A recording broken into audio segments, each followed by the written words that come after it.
Welcome back to the deep dive. I have a confession to make. Oh, I was in a strategy meeting earlier this week, and I caught myself just nodding along to a sentence that I'm pretty sure meant absolutely nothing. I think I know where this is going. The buzzword trance. Yes. Someone said we needed to be disruptive in our innovation to stay on the cutting edge. Ah, the holy trinity of corporate jargon. Exactly. And I looked around the room, and everyone else was nodding too, just blank It's like faces. a warm blanket, isn't it? It Hey, feels wait. safe, but it actually smothers any real meaning. Right. We throw these terms around like confetti. Mm. But today, we are going to treat and stop the confetti cannon. Okay. We're doing a deep dive into the language of innovation. We have this framework here that claims it can fix this whole problem. How so?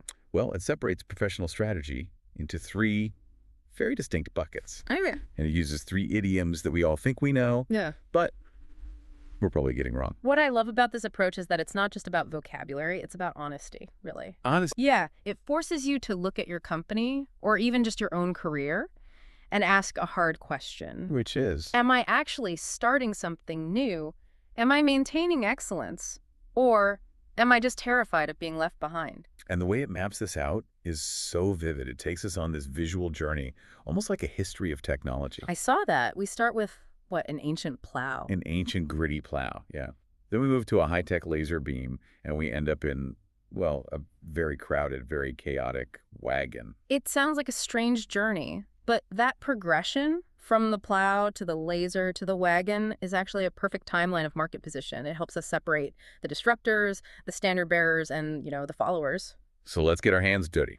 The first concept is break new ground. Right. And the image for this is labeled the innovator. But it's not the typical picture you'd expect, like a guy in a hoodie coding on a beanbag. No, it's much more visceral. We're looking at an old school plowshare. But look at what it is plowing. That's Yes. the key detail, right? It is. It's not tilling soft, dark soil in some garden. In this visualization, that plow is just forcefully fracturing a massive gray concrete slab, It's smashing right through it. smashing it to reveal an organic growth system underneath. That looks incredibly difficult. I mean, you can see the roots bursting out from under the broken concrete. But the act itself, it looks violent. And that's the whole point. The definition here is really strict.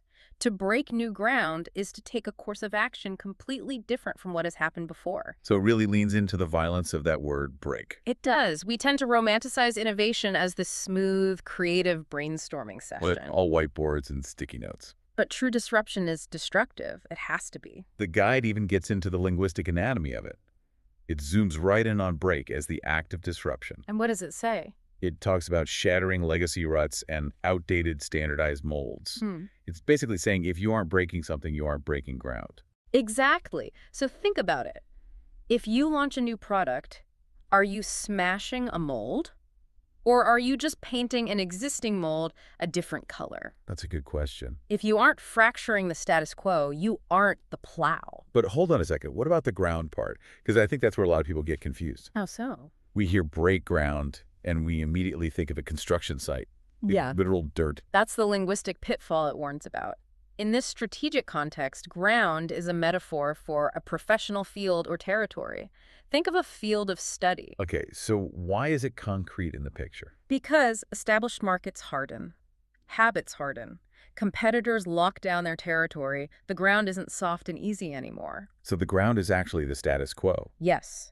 And when you break that ground, you are opening up a completely new pattern. You aren't just digging a hole, you're revealing a whole new ecosystem that couldn't exist before. Because it was trapped under the concrete of how we've always done things. Precisely. This makes me think about how loosely we use this phrase. Yeah. So if I say, upgrade my software to version 2.0, and I add a few new features, am I breaking ground? Absolutely not. That's incrementalism. And look, there is nothing wrong with incrementalism. It's necessary. Sure, got to improve. But breaking ground is reserved for those pivot points. It's where your whole methodology shifts, fundamentally. Yeah. You are moving beyond the existing market paradigm to establish something totally new. So it's the difference between remodeling your kitchen and, I don't know, building a house on Mars. Or the difference between making a faster horse and building the first car. The car broke the ground, the faster horse just trotted on top of it. Okay, so that's the dirty, destructive work of the disruptor, the plow. Now, let's clean things up a bit. Where are we going next? The second concept, on the cutting edge. And the whole vibe here just shifts completely. We leave the concrete and the dirt, and we move into this pristine metallic environment. This is the standard bearer. Right. And the visual is a laser beam.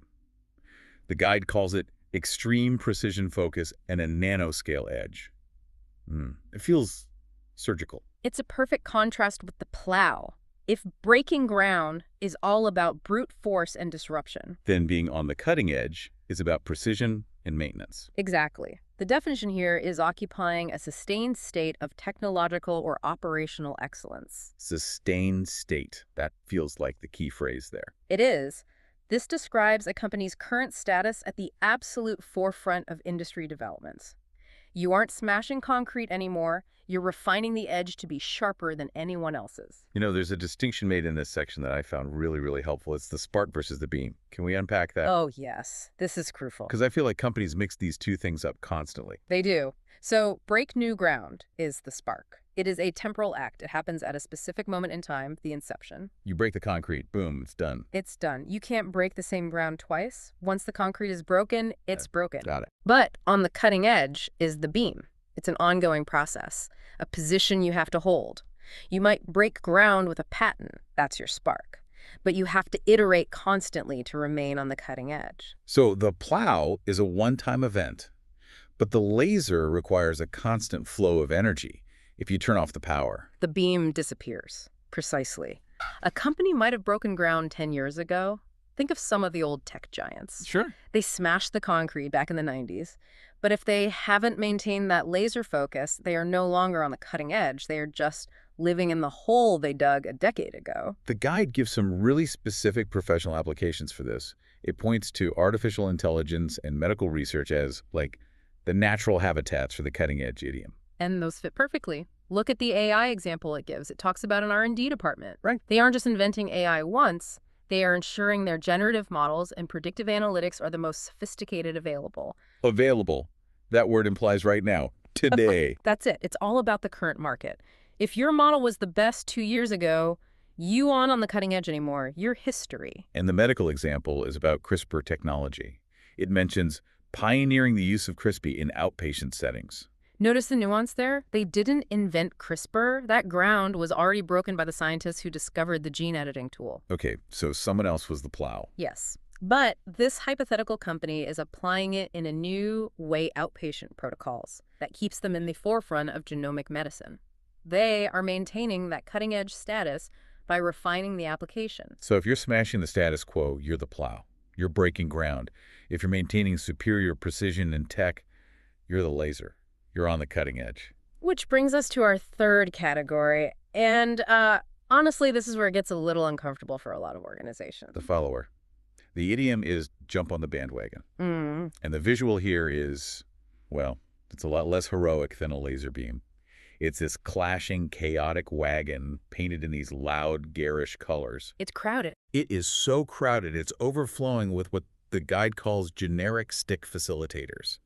They're just hanging off the sides. It looks unstable, like it's about to tip over any second. And that instability is central to the concept. The definition of jumping on the bandwagon is following a mainstream trend only after it has achieved mass popularity. So it's basically FOMO, fear of missing out, but with a marketing budget. I mean, that's a great way to put it. It is the linguistic antithesis of innovation.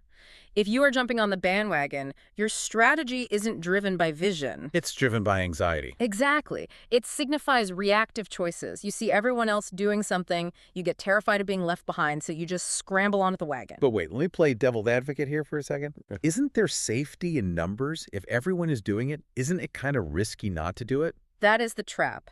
The wagon looks safe because it's crowded, but usually by the time the wagon is that full, the opportunity for any real value is long gone. You're just adding weight to a creaking vehicle. You are. And this leads to what I think is the most fascinating part of this entire framework. What's that? Usually we stop at don't be a follower, but this guide offers a countermove. It introduces an idea called the discipline of refusal. Yes, I loved this part. It's such a powerful leadership concept. The visual changes here, doesn't it? We see a crowd of people rushing toward a mass trend, But then there's a shield, a literal shield, blocking that conformity pressure. And it says the shield is there to defend core values and the unique selling proposition. Right. And think about the strength that takes. Professional excellence often dictates a strategic refusal to jump on the bandwagon. It's the ability to say, I see what everyone else is doing, and I am choosing not to do it because it doesn't fit our mission. The examples here are almost painful to read because they're so recent.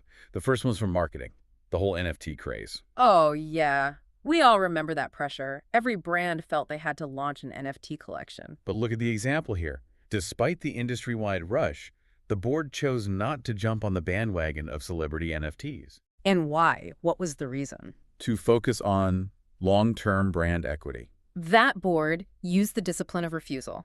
They held up the shield. And now, looking back, they look like geniuses. But at the time... They probably look like dinosaurs. Totally. They probably had people screaming at them that they were missing the future. That's the hard part, isn't it? The wagon is just so loud. The second example is from finance. Refusing to jump on the bandwagon during an initial cryptocurrency surge. And again, the result. Avoiding volatility that decimated competitors. By refusing to act, by refusing to climb onto that unstable wagon, they survived. It's just so interesting. We usually define strategy by what we do. We are going to launch X, we're going to build Y. Right. But this suggests that sometimes the most effective strategy is actually what we don't do. Correct. I mean, the laser beam requires focus, right? You can't be a laser if you're pointing at every shiny object that rolls by. The shield protects the laser. So we've got the plow, the disruptor, the laser, the standard bearer, and the wagon, the follower. But how do you know which one you really are? That's the million-dollar question. Because I feel like every company thinks they are the laser. Or they think they're the plow. Nobody ever wants to admit they're on the wagon. Never. So the guide provides this comparative matrix. It's basically a logic tree for strategic selection. I want to walk through this because I think our listeners should literally apply this to their next project. Let's do it. It starts with one fundamental question. What is the nature of the achievement? Okay, so branch one. Is it a new method that departs from legacy ruts? And you have to be honest here. Is it really a new method? If the answer is yes, then you use break new ground. That is innovation as methodology. You are the disruptor. You are the plow. Okay, branch two. Is it an ongoing state of being the most advanced? This means you are currently, right now, today, better than the rest. If yes, then you use on the cutting edge. That's leadership as status. You're the standard bearer. You're the laser. And branch three, the one we all try to avoid. Is it a reactive posture triggered by pressure? If you're doing this because you're scared of what your competitors are doing, if the real answer is yes, then you are jumping on the bandwagon. That is the peril of conformity. You are the follower. That is a brutal diagnostic. It has to be. You cannot fix your strategy if you are lying to yourself about where you stand. That's a good point. If you tell your investors you are breaking ground when you are actually just jumping on a bandwagon, you are setting expectations you can never meet. You're promising a new ecosystem, but you're just delivering a seat on a crowded bus. Exactly. And if you claim to be on the cutting edge, but you're using 3-year-old tech, Then you're just lying. and the market will figure it out. It's much better to say we are adopting industry standards, which is just a nice way of saying we're on the wagon, than to pretend you're the laser. So let's bring this home for the listener. The so what? We all have LinkedIn bios. We all have those About Us pages on our websites. We all write emails pitching our ideas. We do. And my challenge to you listening right now is to audit them tonight. Open your bio. Look at your company's mission statement. And count how many times you see the word innovation. Or disruptive. And ask yourself, did I really shatter a concrete slab? Did I reveal a new ecosystem? Or did I just, update a spreadsheet? And if you find that you aren't the plow or the laser, Then maybe it's time to pick up the shield. the discipline of refusal. Exactly. I think that is the hidden gem in this entire deep dive. We assume leadership is always about saying yes to the new thing, but often real leadership is looking at that chaotic wagon, looking at the cliff it's heading toward and saying, no, we are staying right here. The courage to stand still. That is the ultimate strategic marker. If you can distinguish between a true break new ground moment and a jump on the bandwagon distraction, you've essentially mastered the language of innovation. So next time you're in that meeting and the buzzwords start flying, innovative, disruptive, cutting edge, maybe just doodle a little plow, a laser, in a wagon on your notepad. And ask yourself, Which one are we really? And if you're brave enough, ask the room. That might be Whoa. the most disruptive thing you do all day. Thanks for diving in with us. Always a pleasure. We'll catch you on the next Deep Dive.